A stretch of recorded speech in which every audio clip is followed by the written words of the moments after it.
What's up, everybody? Welcome to this week's edition of the On Purpose podcast, where as always, it's our pleasure to show up here with you, to listen to you, to learn with you, to coach, to teach all the things that come with being part of a community. Most importantly, it's our pleasure to get to serve you and try to bring you what it is you need to live your best days and to live a life that's full of purpose and understanding and mattering. And it doesn't mean we're always perfect.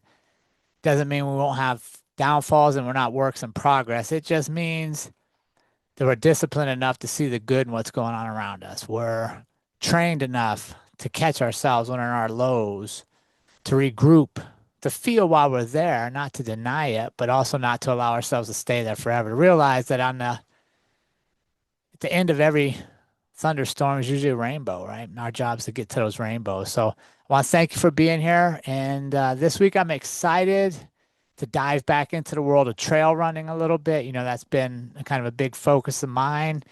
Um, it's just something I enjoy. There's something about just really challenging yourself to move your body far distances and to see what you're made of and to get that time where you get to really think and clear your mind and really address some problems or things that are going on in your head that otherwise kind of get buried through busyness or just life in general. When I'm out there running, when I'm out there kind of by myself, and I know I got a long ways to go and a long way to get back, it's really time to get clear in thinking. And this week, I'm excited to bring on a man who knows what it means to fight for a second chance, Joe Harden, the host of Beyond the Finish Line. Joe's journey isn't just about endurance sports, it's about overcoming addiction, reclaiming his life, and using running as a tool for his recovery. Now, over 5 years sober, he's sharing his story to inspire others to push past their limits, whether on the race course or in life. So I'm excited to bring him on and learn from him and to see what trail running's taught him, what it's helped him rediscovering himself, and ultimately to see what parallels you can find in his story to your own to find your best life and to find your finish line if that's a good metaphor to find where it is you're trying to head. So before we get into this episode, I want to make sure you get over, like, subscribe, share, help us reach our goal of being the most impactful podcast in the world. That means we're reaching people that maybe don't even know they need us, but we're going to reach them because you make a comment or a share or a subscribe. Just help us continue to grow. So thank you for all of you who have done that already. Thank you for those of you that are subscribed on Patreon for supporting the show. And thank you for being here. So sit back and enjoy this week's episode with Joe Harden. Joe, my newest friend, welcome to the On Purpose podcast. How are you today? Good, man. Thanks for having me on. I'm stoked to have this conversation with you. I'm excited to cross paths with you, and I appreciate what you're doing out there. And it's always fun to interview somebody that's also working on interviewing people. It's fun to see how it works out. Yeah, it's an interest. It's like such a weird. It's like a wild process getting like good at talking to people. It's like something you do every day. But yeah, it's been a lot of fun. It's been like it forces me to be better at like active listening. I think that's really my what I've been learning a lot lately is just trying to like hone in on a couple little crafts with interviewing like that. Mm. Yeah, no, active listening is a lost art in our society. We're in such a rush to respond and tell people our thoughts that we don't slow down enough to hear theirs. And that's probably one of my favorite things about podcasting is you can create the time and space to really listen. Yeah, absolutely. It's something I realized before maybe wasn't very good at. So it's been a learning process and it's been really fun so far. What's been your favorite part of running? Because you're just a little over a year into your podcast now, right? Yeah. Um, I just really love I just really love hearing like people's stories. Like it's really funny when you ask someone to be on your podcast and like well, like my story's not that interesting. You're like, well, first of all, you're wrong. Like everybody has a story to share. And then when you get them on there, then they like start like when you start like peeling back the layers of like the onion of the conversation, then you hear all these like really cool and like, interesting things. It's like, wow, that's just been my favorite thing.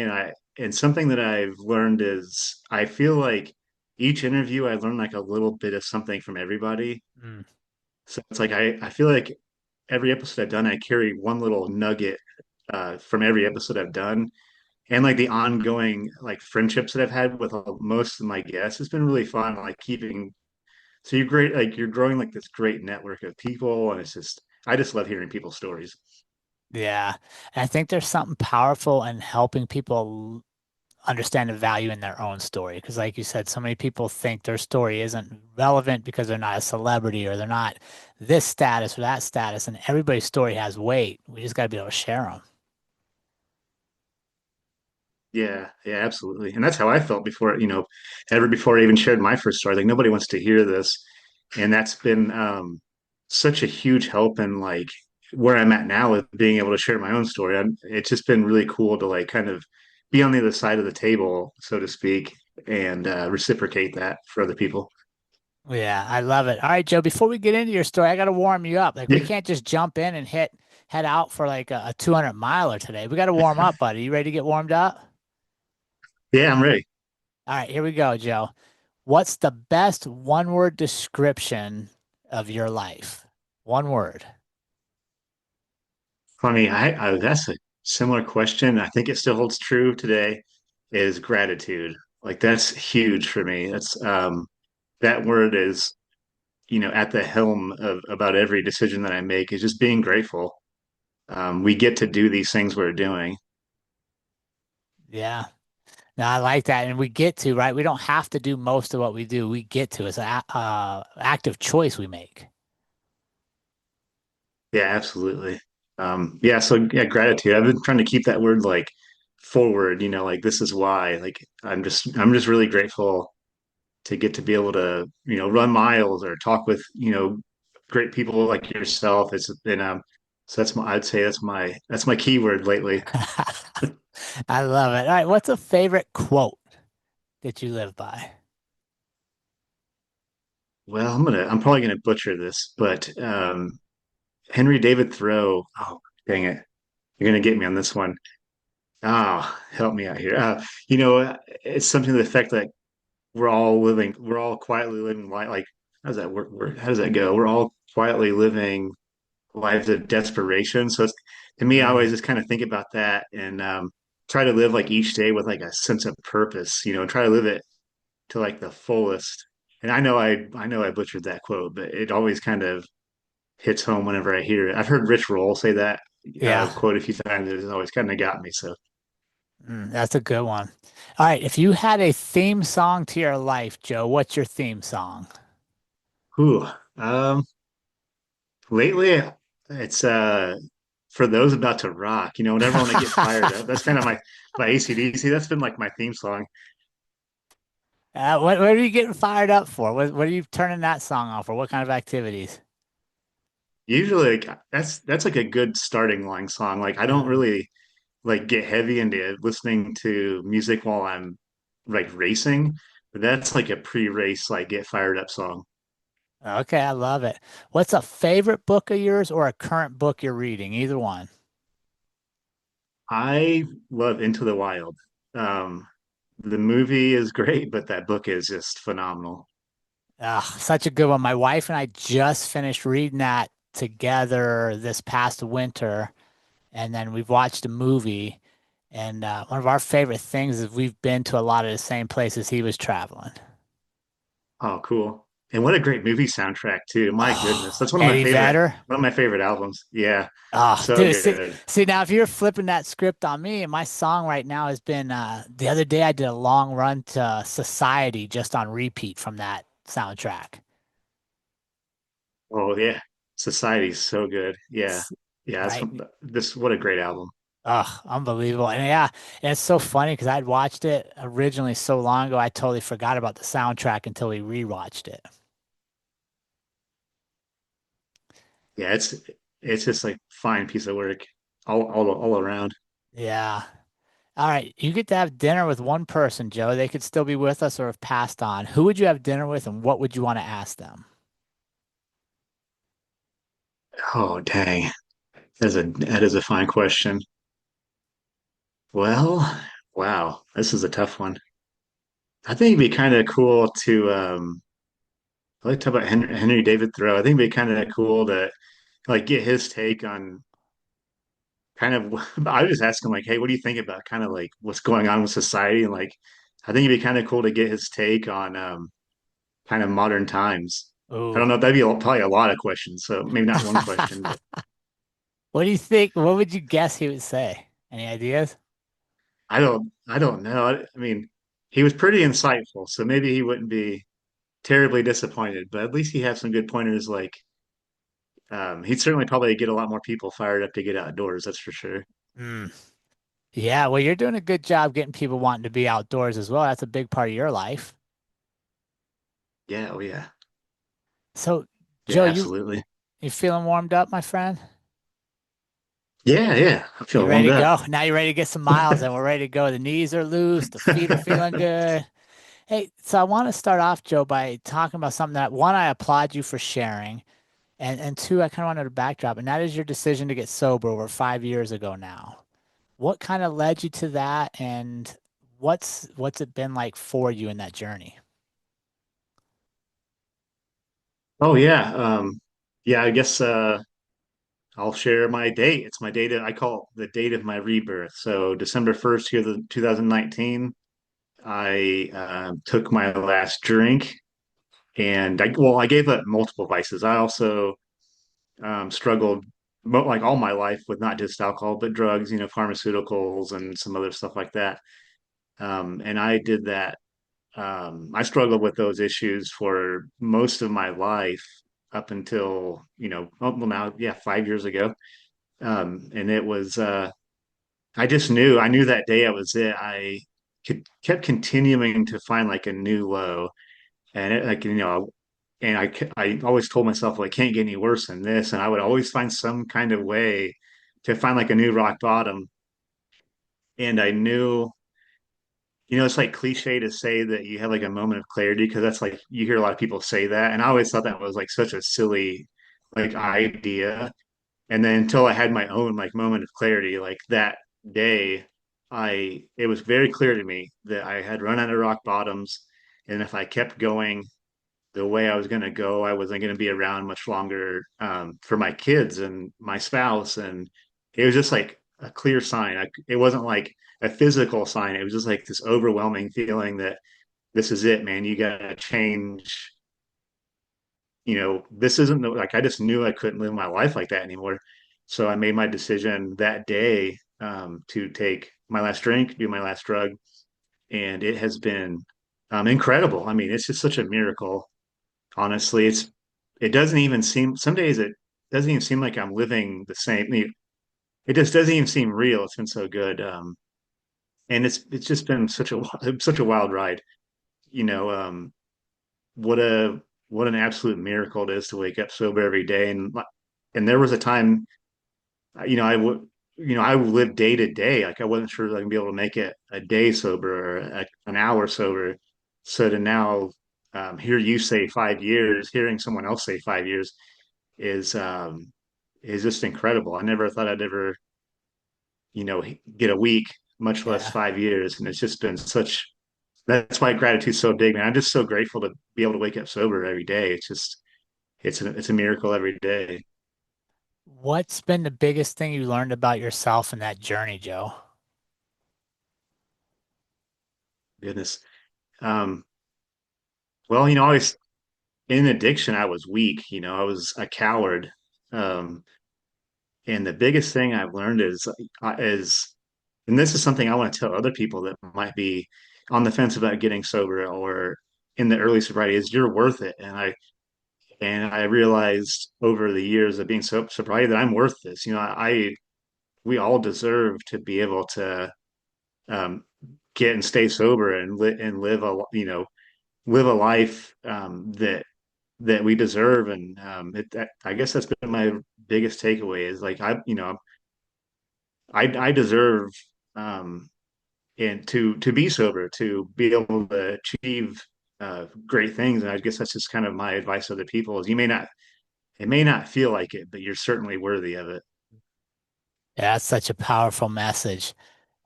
Now, were you a runner earlier in your life, or did you pick up running during this transition period? Yeah, I was about a year sober. Well, actually, it was on my sobriety birthday. So December 1st, we go out for my sobriety birthday. We do that most years. Uh, and we were sitting down to, like a nice meal. And a couple of doors down from the restaurant we were at was the gym my wife goes to. And, I guess this is something I shared a few times, but I was also 110 pounds heavier than I am now at one point. And just getting sober, I lost, I lost a significant amount of weight just getting sober. And we're sitting down for a meal, and my wife's like, you're starting to lose weight, you're starting to look better.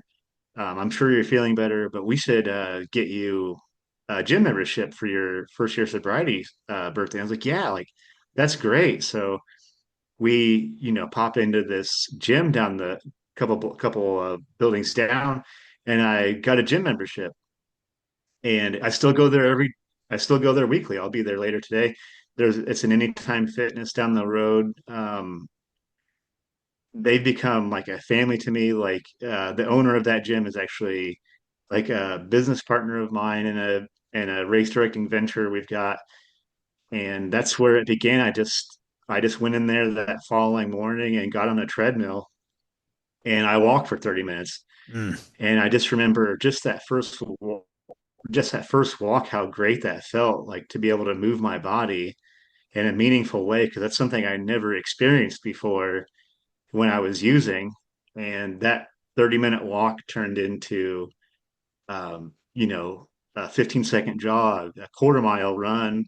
And then I remember um, after a while, I ran like a full mile.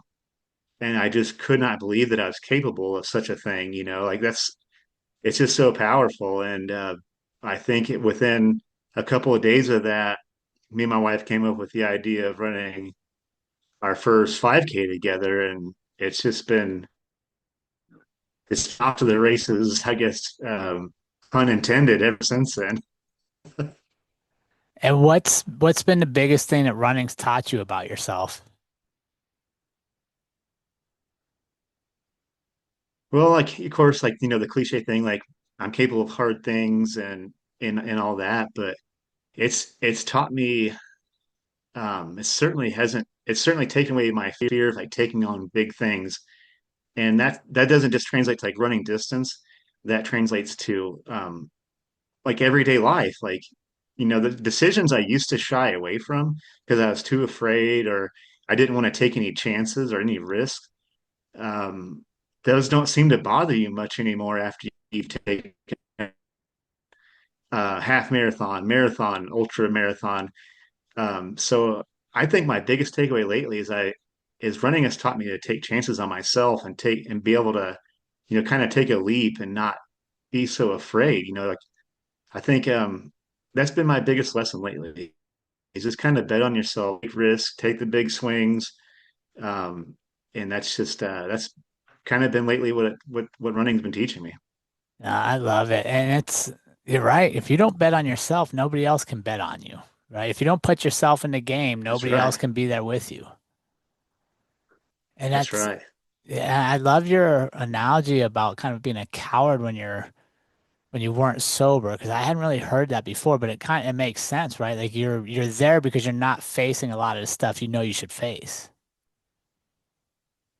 Yeah, I think when I was using, I was like maybe even like afraid of success in a certain way. Like I was almost self-sabotaging myself because I always thought, if there was always a chance of me failing, and I was always so afraid of failure.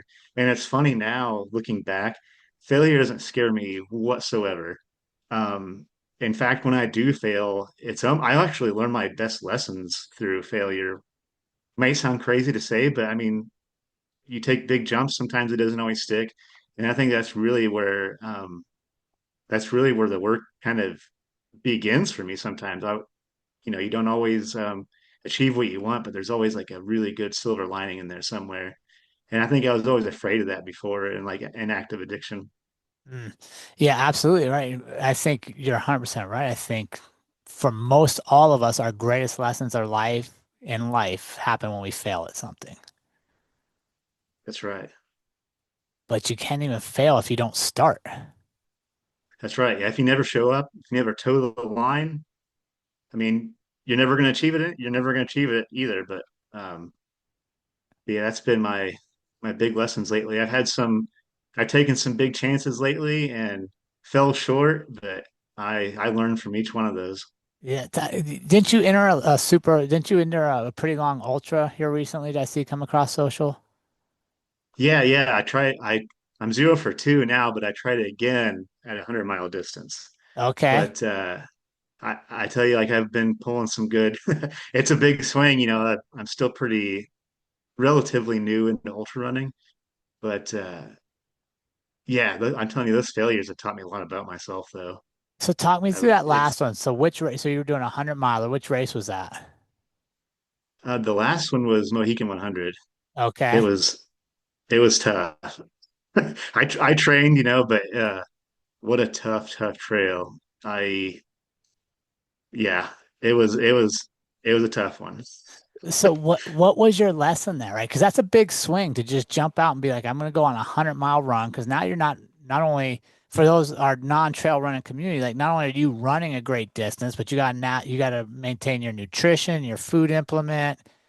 You're ideally not going to have to worry about sleep because ideally I think the goal is to get it done in less than 1 day. But some Yeah. people are going to be over. So you got your fatigue factor way up there. So what did you learn from that process? You know, from this one, unfortunately, it was just kind of I guess kind of got taken out by like a some kind of I basically had some like random knee flare up, which I never had before. Mm, But I think if anything this time, yeah, I don't know what happened. It was just like the Mohican Forest is like 14,000 feet of vertical over 100 miles, which isn't like that's pretty rough, especially for like the Midwest. But just covered in rocks too. But I think if anything, I learned I'm just going to train a little bit different this time. I think my training volume is there, but maybe I didn't implement enough strength training.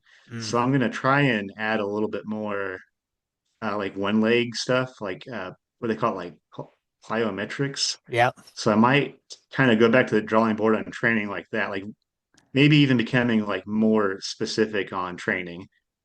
That was kind of my take. I felt like mentally, I was there that day. My first 100-mile attempt, I kind of got in my own head about 100K. So I kind of learned I need to uh, kind of sharpen my mental toughness a little bit. But this time, felt great upstairs. Just an unfortunate thing with my knee, but that's all right. It's like, well, I've identified a problem. I'm just going to retrain, regroup, and I'm going to try it again just as soon as I can find one. Maybe this fall, I'm going to keep going until I get a buckle. Did you enjoy the process though? Do you enjoy the process of training? Oh, oh yes, that's what I've learned about myself over the last few years is I kind of when I first got into ultra running, I was like really into data. But lately I've shifted more towards like running with my heart because I think I'm really starting to fall more in love with the process than I ever had before. Plus I just love being on trail. Um, so yeah, certainly. I think I always need like a carrot to kind of dangle in front of me Mm. too. I mean, I don't have anything on the books right now, but other than just like I said, I love being on the trail. But yeah, I think training is my favorite thing. To me, like the race day is like your victory lap. It's kind of like it's a celebration of like all this work you've done leading up to it. And I think that's such a key parallel for life, right? Is like to enjoy the process of whatever it is we're doing, not just focused on getting to an end result. Yeah, absolutely. Yeah, if you don't enjoy the journey for ultra running or like a lot of things in life, you're just never gonna have any fun. Like you know, I don't think you'd really be able to appreciate it to either. So I think that's maybe a big lesson for not just running, but in life in general. Just enjoy the journey, man. Just to you know, and like learn some lessons along the way. Kind of take in Mm. the scenery, if you will. So yeah, that's been yeah, enjoying the process is key. You gotta have you have to have that dialed in. If you don't love what you're doing for ultra running and training. It'll just be a slog, and nobody wants that. You hit on something I wanted to ask about there, and that is the community of ultra running, the trail running community. And that's one of the probably the first thing that attracted me to this even as a sport is just the openness of the community, the accepting of the community, and the fact that everybody's out there for their own reasons, yet they're all very similar. What have you found in that community? Goodness. Yeah, this is what keeps me coming back. I went into ultra running to get, a medal and a buckle and like get a, like a mileage goal or whatever. But the community is what's keeping me return. That's what's got me returning back to the sport. It's huge, and I'm sure it's like no secret that there's a lot of people in ultra running that share a similar story of mine. There's like a lot of sobriety stories. There's people that have come over, overcame incredible things like, mental health journeys, eating disorder journeys. And, I remember like the first few times I did longer distance stuff, I would like share my story with people. When you're running for hours with people, you'll talk at length about a lot of personal things with people that were strangers to you at one point on the trail. And I remember sharing like some of my story and learning that I wasn't alone. And I'm like, oh wow, like so the community's been huge. I kind of joke it's like I feel like the trail running community is kind of given a home. Like I'm like a misfit toy, and it's like giving me a home. But there's like a bunch of us out there sharing these crazy ass stories and running trails, and so that's become like a huge catalyst and why I keep showing up to these things. It's not just to cover the distance. I mean, pick a nominal number; it could be any distance, but yeah, the people you share a trail with are what really drives the sport, and it's what makes it so amazing too. Mm. Do you have a particular moment, a story that you could share with us when you realize like that just like you said, I'm out here in the middle of nowhere sweating, worried about all this stuff, and I'm sharing real life with this person next to me. Do you have a story that comes to mind on that? Yeah, yeah. It's funny because I was just talking about this.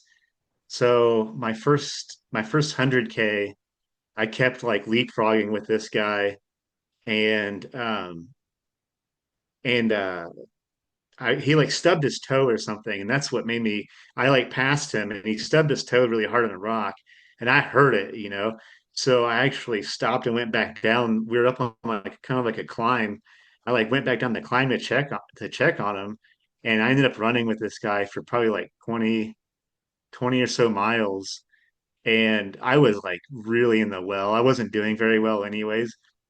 And so for 20 miles, this guy in front, what's funny is I didn't even see his face till the next morning. So I have no idea what he looks like, but it's funny that me and this guy just like in depth for 20 miles. I told him stuff I'd never told anybody. And I feel like he told me stuff he never told anybody. It's just like so incredible. Like we helped each other get through that like last 20 miles.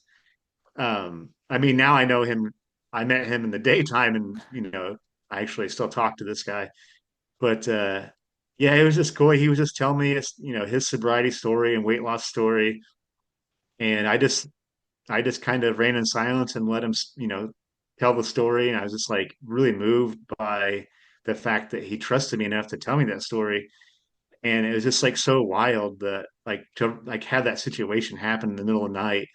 You're just like sharing your most intimate details with some random person in the middle of the night in the or in the Morgan Monroe forest.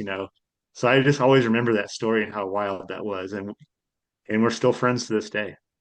What did that do for you, Joe, to realize that there is a place where you can just go be you authentically without any mask or hiding your past? What did that do for you, like self-confidence wise, and just your continued battle through sobriety?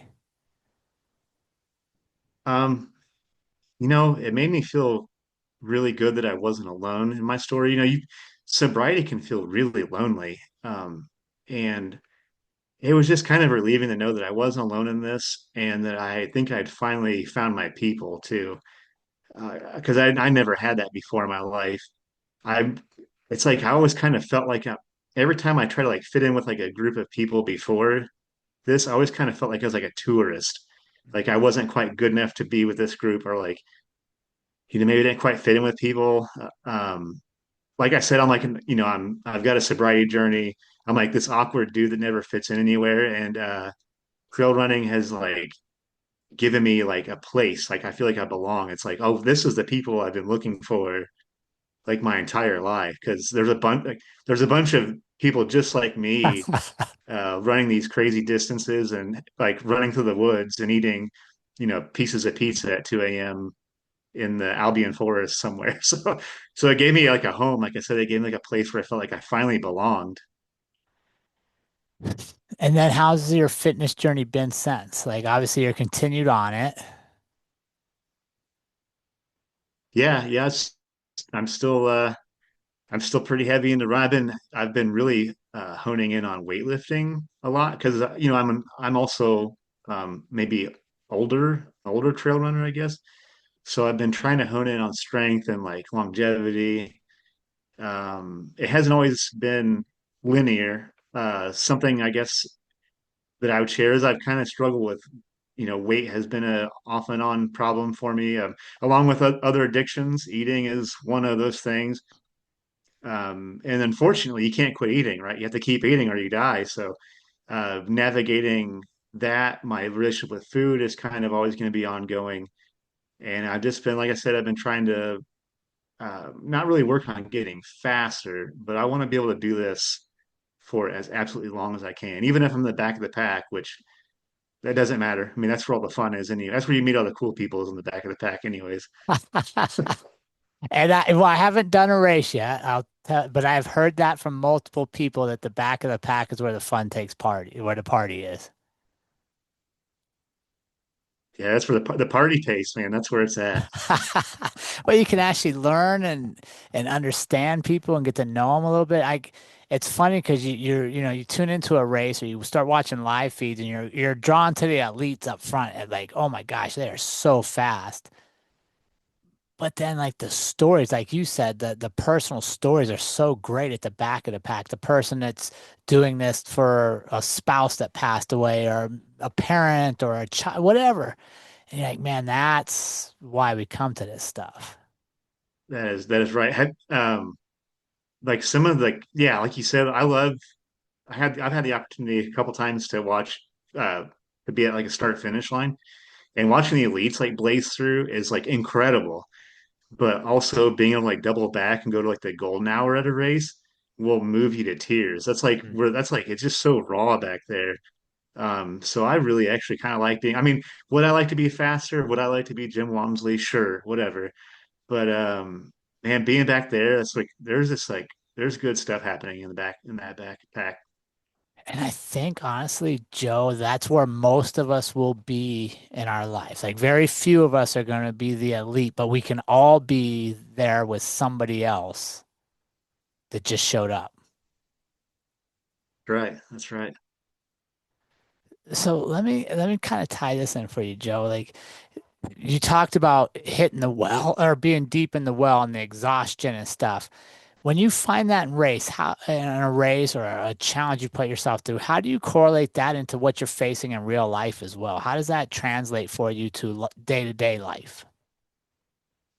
I was thinking about this lately because I've had some adversity like we all do, and I was thinking about this. It's funny that you asked that. But when you think like when you're in like the pain cave or whatever you want to call it during a race, and you just like you think to yourself, I could not feel any worse. Like there's no way I'm going to get through this feeling.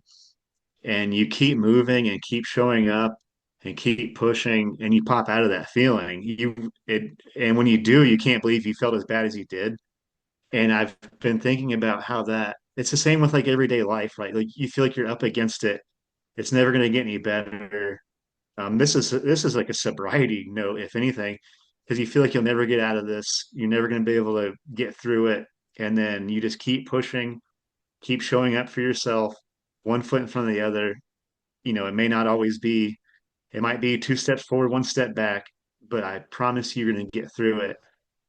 You'll be on the other side, and you'll be so glad you kept pushing and persevering. And I think that's been my my takeaway from like moments like that, like you said, when you're in the well, like the pain cave, what do you want to call it?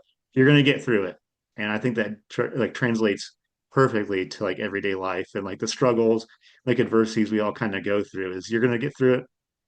On the other side, it's gonna work out. Yeah, I think I love that, Joan. I would just ask, what do you think about this? Like, you're gonna get through it if you keep moving. But Yep, just keep moving. if you stop, you're stuck right there. Yep. Yeah, if you stop, you're stuck. You're not gonna go anywhere. You just gotta keep slogging, keep pushing. Hmm. And like you said at the very beginning, like for doing this research and looking into you a little bit to bring you on a show, I saw that you were over 5 years sober. And then like you kind of forget because you're battling day to day. So you sometimes don't have the same perspective as somebody from the outside. And I think that's kind of if we take that same vision with our own struggles in life, like when we're in the battle, it seems like so monumental. But if we stop for a minute and look back and go, wait, I've come this far. I can go further. I can do more now. Like this isn't the biggest thing I've faced. That's right. Yeah.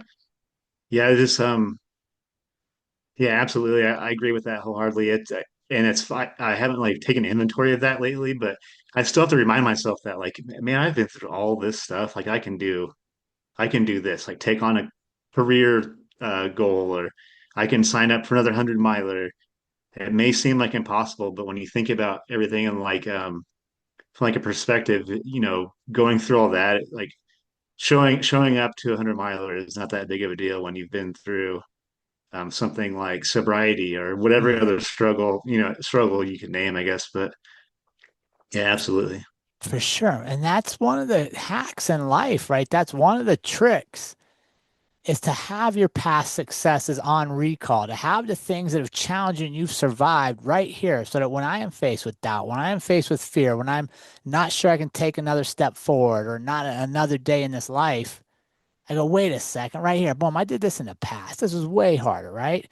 And sometimes we're short to celebrate our past successes or use our past successes to propel us to more success. And it's a habit. Like Yeah, yeah. we got to practice it because we're so conditioned to look for what we're doing poorly. We're so conditioned to look for the negative. Oh, I'm not good at this. I'm not good at that. I'm too slow. I'm do that, whatever. So it's a habit we got to reframe and retrain ourselves to look for the good in ourselves as well. Yeah, it's so tough to do though, because I mean I'm guilty of the same thing. Like for instance, like a DNF. We touched on DNFs. I was like bummed. It's like, well, I only made it this far, or I only did this or whatever. And I was thinking about something that someone said to me on one of my podcasts about DNFs. Um, you know, and it was, I may have dropped out at mile 45 or like 67, or maybe I missed a mark somewhere else. But I was thinking about like gratitude's my big word, obviously, right? But it's like how cool was it that you were even able to like show up to this thing? Mm. And that's something I didn't think about till after. It's like, well, I need to celebrate the fact that I even showed up to the start line. I mean, past me would have never showed up for something like that, or showed up for myself in any fashion at all. So yeah, absolutely to your point. Yeah, you kind of have to like I mean, maybe I didn't hit the mark that I wanted, but it's okay to like celebrate how far you came, regardless of if maybe you hit this, like, pick like an arbitrary goal, but or like a number. But yeah, that's something we need all maybe I need to do better at. But yeah, I learn to kind of celebrate those like little successes. Or 45 miles isn't a little success, but by any That's a means. heck of But a success. Yeah, and right, I heard an interesting quote, and I think it's in the book I'm reading right now, but it said a DNF is always better than a DNS, right? So for those trail running audience is not our audience is not trail runners, DNF means did not finish. That means you entered a race and you didn't finish it. So you ran a 100-mile race and you dropped out or didn't make a time cut somewhere along the way. A DNF did not finish always beats a DNS, which is did not even start, right? Because you didn't even show up. The did not starters didn't even show up and give it an effort. yeah, absolutely. And I guess people just need to take that in mind, like maybe you didn't get what you wanted, but you showed up. And it could be anything. It could be anything other than a trail run, but obviously that's the common thread today. But Yeah, and it's just life, right? Like think about this, Joe. Like I want to run this 100 miler, or I want to get this promotion at work. I want this thing and I don't get it. Well, you know what? Maybe you weren't supposed to get it, and maybe your true lesson is in not getting it because there's something greater for oh you to yeah, achieve absolutely. now that you didn't get it. Because now you got that fire to go run another 100. And maybe you're going to train differently. And maybe you're going to move your body. And that's what actually the lesson was. The lesson was never reaching the finish line. The lesson was the growth along the way. Oh yeah, yeah, I love that. That's kind of what I said.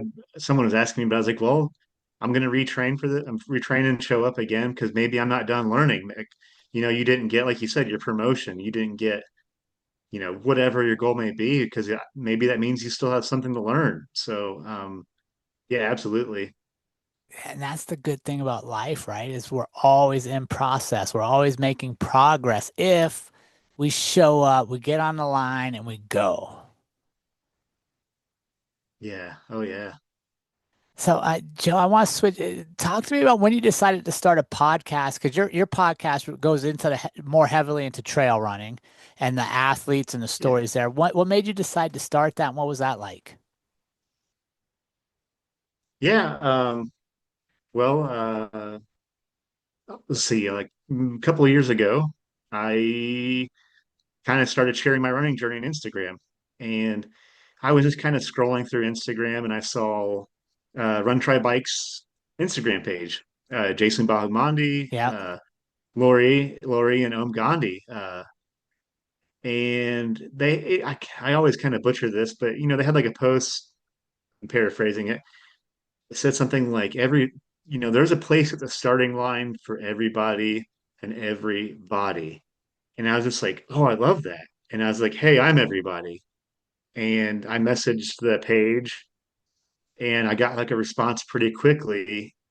And they're like, hey, how would you like to come on and, do like a half an hour interview with us and share your story, your running journey? Because at the time I was still, I'm still new, but to trail running. And I was like, yeah, sure.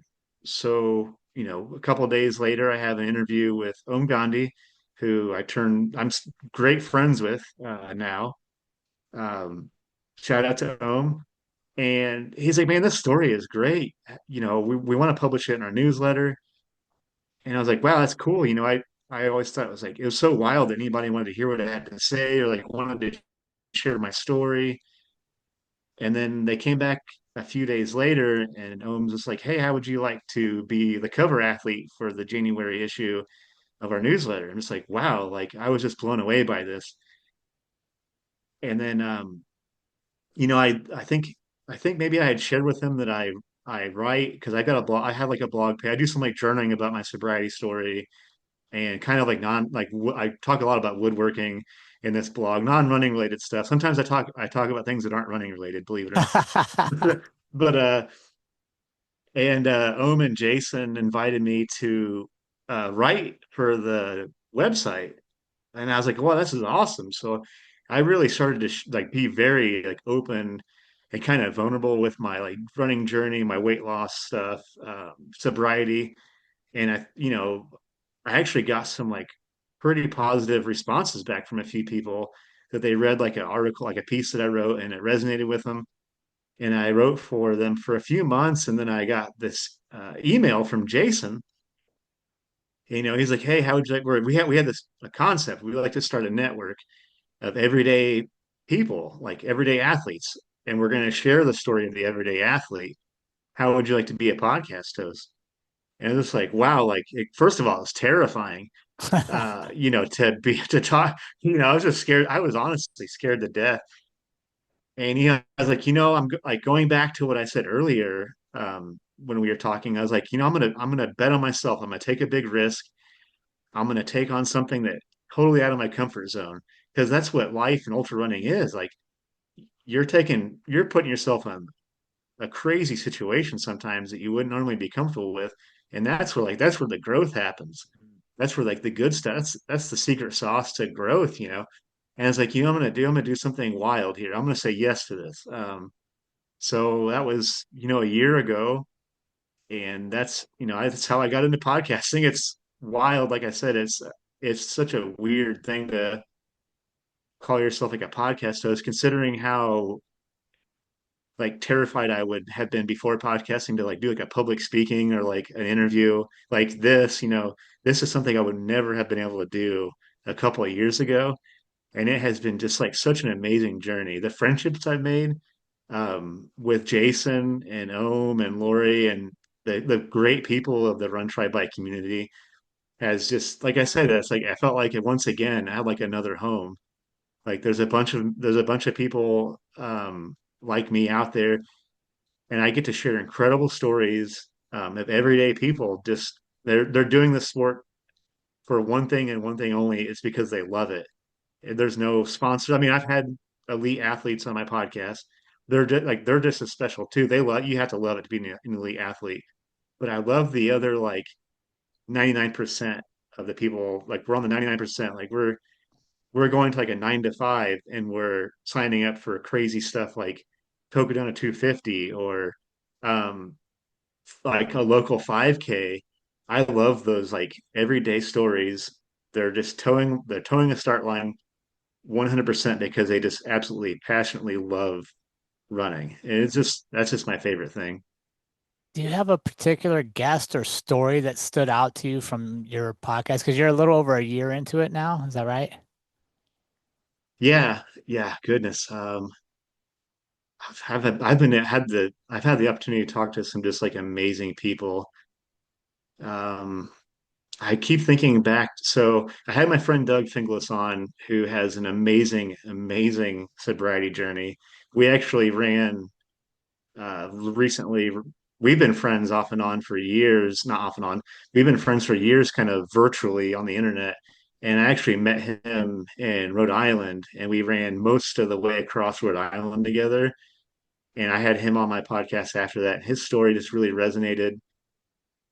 Um, I always think back to my episode with Jennifer Goins, who ran Cocodona 250 and just an everyday athlete. And her story just like captured me. I've had so many. I guess I don't want to hone in on one person because I've been Yeah. able to share dozens of incredible stories. But but yeah, just phenomenal. Like just phenomenal. Every single interview I've done, like I said, I've carried some sort of piece of it with me to this day. What would you say is the biggest lesson you learned from one of your episodes? Oh, that like I said, the biggest lesson that I've learned is take a big risk. Like I guess it's my biggest thing is and just like showing up for yourself is huge, right? I know I'll repeat that mantra a lot because that's like I think that's what I've learned. It is keep showing up and just keep showing up for yourself. I think that's my biggest thing. And something that's always stuck with me, and I can't remember who said this, is, and this isn't just for running, this is a life thing too, is forward as a pace. And I know we've kind of touched on that Mm. before, but just keep moving forward. It doesn't have to be a blistering speed. You don't have to be like crushing it, but as long as you're moving forward as a pace. I use that for not just running, but for life. I don't know who said that quote, but thank you, whoever said that on my show. And I've been carrying that with me ever since. No, it's 100% true, right? Forward is momentum, and momentum builds more momentum. And all of that's better than being at a standstill. That is right. So, Joe, if you could leave our listeners with one powerful takeaway about resilience today, about being resilient in their life, what would you share with them? Oh, goodness. Don't be afraid to take chances. And even when you're kind of up against it, you just gotta, like I said, I guess I'm gonna keep on this, keep moving forward thing. Um, yeah, you just gotta just keep at it. You're gonna have setbacks. Like I said, none of this is linear. So when you're down, you just gotta remember you're gonna pop out of this thing. You just gotta keep trudging forward. You're gonna get through it all. I swear. I mean, that comes from me in early days. It's like I couldn't feel any worse than this. Mm. Um, but you just got to keep pushing, keep moving. I love it. Joe, where can our audience follow you, connect with your podcast, and be part of the journey and the movement you're creating in life? Yeah, Instagram's kind of where I'm most active. It's at Trail Tortoise Running on Instagram. And my podcast is called Beyond the Finish Line. It's with the Everyday Athlete Podcast Network. You can find that on IG too. A lot of my stuff is on the Run Try Bike IG page. And we also, me and Jason Bahumandi actually host a music podcast called What's in Your Earbuds. That one we're just like having a ton of fun with this. One of my ongoing things is every time I see someone running or like biking, I'm like, what are they listening to? So yeah, that podcast is kind of like a spin-off of that. Like, what do you got in your earbuds while you're training or running? Like, so we unpack like a lot of cool things. Like I ask a bunch of really random music questions on that one, and we're just having a blast with that show. Nice. Joe, I want to thank you for coming on the show, taking time from your day to share your story with us. And more importantly, I want to thank you for finding the courage to share your story and to have your voice and to realize that the strength in your story provides strength for others. I want to thank you so much for doing that. Yeah, thank you. Thank you for the opportunity to share it. Like I said, I love sharing my story. I'm always kind of hope that it resonates with somebody. That's my goal is just keep being transparent and sharing it. Hopefully, maybe it lands on somebody and they'll take the step, you know, themselves. I love it. Thank you so much, Joe.